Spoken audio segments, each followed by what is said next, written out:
ازيكم يا رجاله؟ عاملين ايه؟ الاخبار؟ وعبد الرحمن ثانوي اسيست، تعملوا سبسكرايب ولايك زي ما انا كاتب هنا، ويلا بينا نخش في موضوع الفيديو على طول. بص، بعد ما تكون اشتركت في القناه وعملت لايك وكده، ادعوك يا عبد الرحمن، ده انا عمري ما حد دعاني على حاجه يا عم، معلش.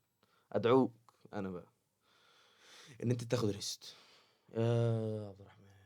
ريست، وحشتني الكلمه دي قوي. ريست،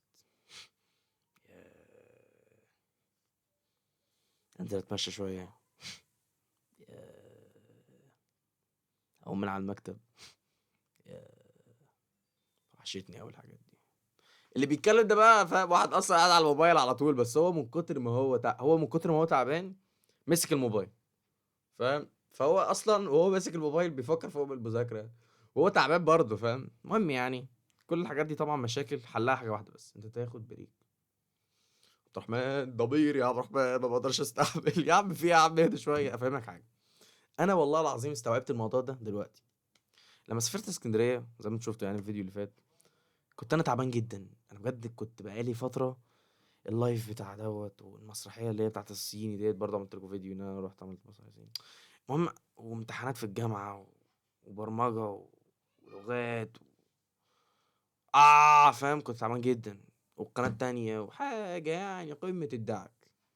المهم ايه فعلا، انت دلوقتي بتسعى لحاجه، حد بيقول لك ايه استمتع بالرحله وبتاع. بص، هو انت ايه الممتع في الرحله؟ فتره الراحه، والله العظيم. لما انت بتتعب قوي، فاهمني، وبتاخد راحه، بيبقى الراحة دي حقيقية أوي. يعني أنت مثلًا لو واحد عايش طول حياته مأنتخ، أنت فاكر إن هو مرتاح؟ إكس الكلام ده، فاهمني؟ غلط. لكن أنت لمّا بتتعب أوي، لمّا بتاخد راحة، ياه! بتبقى حلوة، فاهمني؟ فأنا بقى إيه، أدعوك بقى يا زميلي إن أنت تاخد راحة، بس إيه، تتعب أوي، تتعب أوي. بُص، هات آخرك، موّت نفسك، اتجنن، فاهمني؟ وبعد كده خُد rest. خُد rest بقى. طب آخد rest قد إيه يا عبد الرحمن؟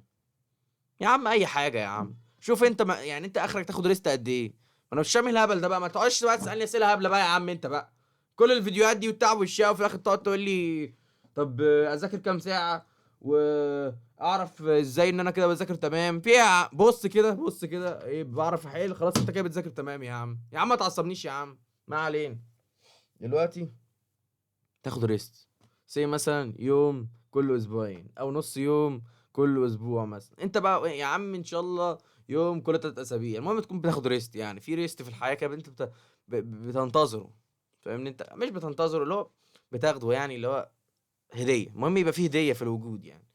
بس انا بصراحه اكتشفت الموضوع ده فقلت اشاركه معاكم. انت ايه، خد ريست، خد ريست، خد ريست. الريست ده بيحل مشاكل كتير قوي. انت واحد دلوقتي عنده مشاكل كتير قوي، صدقني يا ابني، نصهم بيخلصوا بالريست ده. انت تاخد ريست، بس يكون ايه، تستحق الريست ده.